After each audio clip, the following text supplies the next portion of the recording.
It's that time again. Top 10 of the year. Comment down below, what were the top 10 films of 2023? I want to hear your top 10 best movies of the year. Let me know what you thought in the comments down below. Also, don't forget to click that like button and subscribe to my channel for more content. So today we're doing the annual top 10 best films of 2023. Let's do a couple of honorable mentions first. This was an awesome movie year generally, especially for some of the genre films. Bottoms, this was an awesome high school coming of age film. The next movie is No One Will Save You. The next film is Air. And the last one on my honorable mention list is not even a movie at all, and I'm cheating on my own list. You promised me. You're a liar. TV show that's on my list for an honorable mention is The Last of Us. This is one of the best shows of the last 5 years. Deserves an honorable mention on this list, even though it's a TV show. You want to see crazy? I'll tell you. Let's look at my list for the top 10 best films of 2023. Number 10 is going to Are You There, God? It's Me, Margaret. It is a great drama, comedy, family film, a coming-of-age story, one that I haven't seen quite like this, maybe ever, but for sure in a very long time. Just have amazing performances at the center of it, like Rachel McAdams, Benny Safdie are just great in this film, particularly Rachel McAdams. What is it going to take for this woman to get an Oscar nomination? Come on! The story is simple but sweet. It's hilarious. It's very relatable. It is such a great crafted film. May feel very small and personal. It doesn't have the biggest stakes, and it doesn't feel like it's a heavy film. I just absolutely thought this was a great film and I adored it. Number 9 goes to Past Lives. This is a little Korean American film that is like Thomas the Little Engine. It's the little engine that could, I think I can. I think I can. It was coming out of all these festivals where it was being praised. This is a powerhouse of a film, but a quiet powerhouse of a film. The relationships created in this, especially between the two main characters, so in depth, so layered, so beautifully portrayed by the actors. Directed and written by Celine Song, who this is her directorial debut. I mean, wow, what a movie to debut with. I came in like a wrecking ball. So wonderfully crafted. It felt like a real slice of life, almost like watching a documentary of two people finding each other after all these years and posing all these really interesting questions about destiny and faith and hope and love and relationships, but told from a very real humanistic point of view. I love that this movie flirts, no pun intended, because that's a big thing in this movie, but flirts with a lot of ideas and doesn't necessarily give you answers by the end, but just portrays this beautiful, almost romantic rom-com kind of a film, and I thought it was just gorgeous. It's not the most entertaining of movies, and when I think of best of the year, it doesn't hit those top 5 spots for me, so that's why Past Lives is at number 9. Number 8 goes to John Wick Chapter 4. But I have to rally every year for an action movie because action movies get overlooked all the time for their technical achievements, for their brilliant stunt work, for their awesome cinematography and visuals and the flair and tone and style that they bring. Yes, it might not have the best story, but sometimes these action films can be just as beautiful as any sort of art house indie film.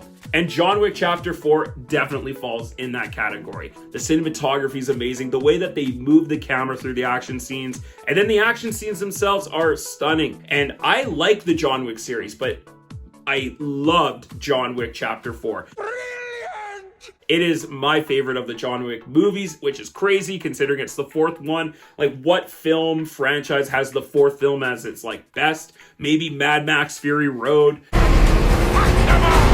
And I think it's overall one of the best made films of the year. So that's why it's at my number 8 spot on this list. Number 7 goes to The Holdovers. This film is so beautifully done. It is hilarious. It is a feel-good film while at the same time having so many great dramatic scenes and beautiful tension with these three main characters. Feels like a film that was made in the 1970s. It is gorgeous to look at and is such a heartwarming yet heart-wrenching story, and I thought the acting was beautiful, the writing, the directing, it moves along really well, feels very rewatchable, and I think it's going to become a great Christmas movie. Even if Alexander Payne's like, no, it's not a feel-good Christmas film, nothing wrong with that, because this movie gives you all the feels in so many great ways. That's why The Holdovers is number 7 on my list. Number 6 goes to Barbie. One of, if not the biggest film of the year, one of the highest grossing movies ever. Margot Robbie, Ryan Gosling, and the rest of the cast were absolutely spot on perfect for this film. The musical numbers, and particularly, I'm just Ken. Anywhere else I'd be 10. Loved the tone and the feel that this movie gave. It is super funny while tackling a bunch of really hard-hitting modern issues. Is this movie perfect? No, there's definitely some scenes that are a bit choppy. Overall, it is a great movie. I had so much fun with it. Barbenheimer Day, it was such a great experience to do a double feature. Greta Gerwig just shot the hell out of this film and had so much great ideas that were mostly executed well. Blockbuster hit for the modern times, in the moment, in this year. This is definitely one of the movies that's most talked about, and it had to go somewhere on my list. Number 5 goes to Killers of the Flower Moon. Martin Scorsese is one of my favorite directors of all time. This movie is unbelievable. The directing and the writing and the producing and the set design, the production, the way that the camera moves through like big set pieces while staying focused on characters in these long single takes that I absolutely love. I'm not gonna lie, I'm a sucker for those. Interesting, compelling, heart-wrenching, and tragic story that's based on a true investigation and series of events that happened. So the whole time you're going, I can't believe this is something that went on. Also, it reflects a mirror back at America in the 21st century. A lot of great beats and fantastic moments sprinkled throughout this film. Haunting and disturbing movie, while having great performances that blew me out of the water. I think Lily Gladstone should be nominated and is maybe even win for Best Actress, because I thought she was just breathtaking in this movie. The movie's a bit long, 3.5 hours is pushing it, and there are some moments that the storytelling just didn't quite work. And why are we lingering so long on this scene? Like, come on, let's do some editing here. And why? Overall, this was a crazy experience to watch in the theaters, and I'm so glad that I got to do that. Number 4 goes to The Iron Claw. This film has just checked all the boxes that I look for in a movie.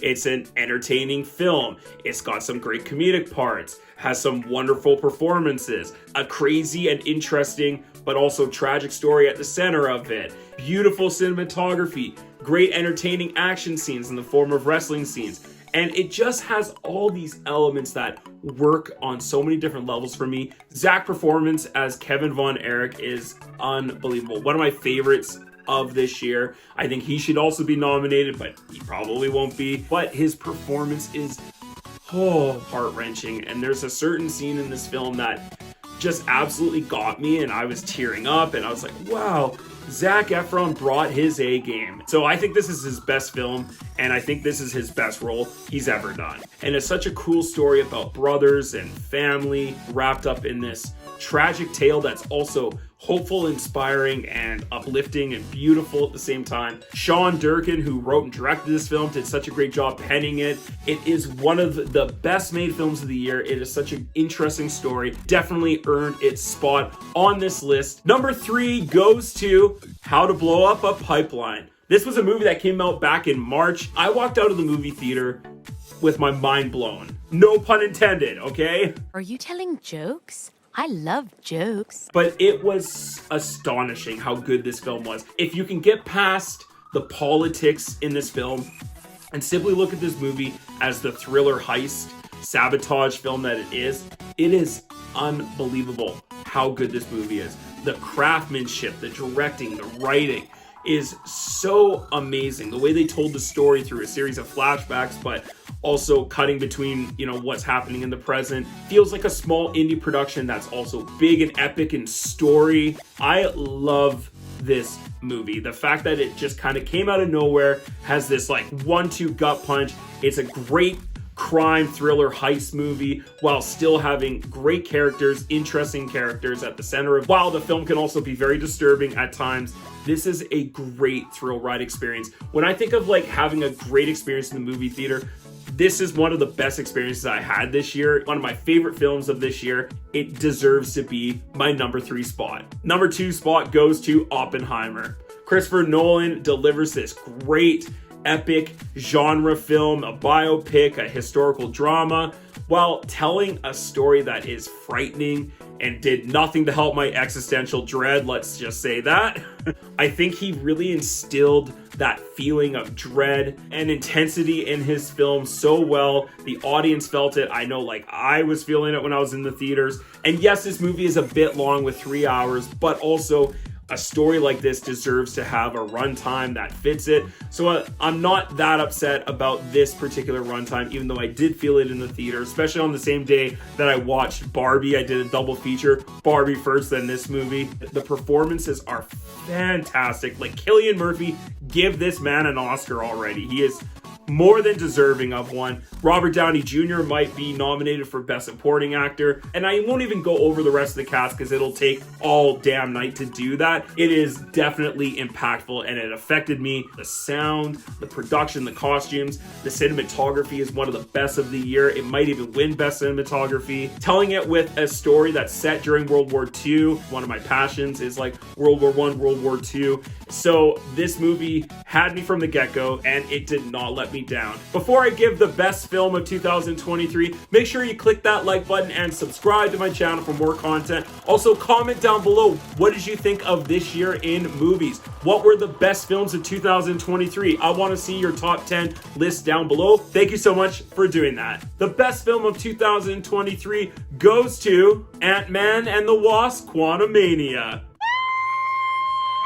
Haha, just kidding, y'all. You suck! The best film of 2023 goes to Spider-Man Across the Spider-Verse. It's that rare film that is a sequel that's better than the predecessor, and I loved the first Into the Spider-Verse film. This movie just doubled down on everything. Like, it's funny, but also kind of takes itself much more seriously this time around and tells this amazing story, not just for Miles, but I love that this movie so focused on Gwen and her story. Miles is really like at the center of the film, in the middle, but Gwen is like the beginning and end. She bookends the movie and has this great story arc and character arc that's gorgeous. And then the visuals and the animation is just breathtaking, redefining like the animation genre for filmmaking. The style and tone of it is just stunning to look at, blends them together to create this amazing multiverse story.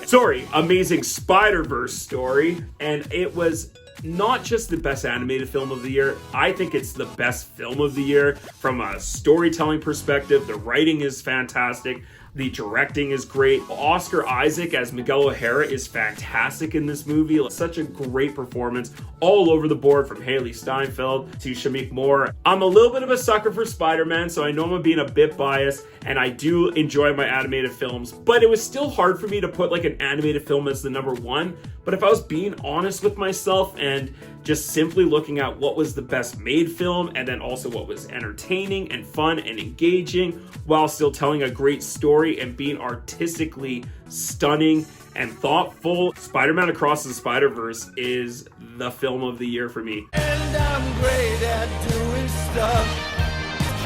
Thank you so much for joining me today, and yet we have another year coming up in 2024. I can't wait to get into the next year of films. Happy New Year in 2024. Stay focused, stay awesome, and as always, let's get taught.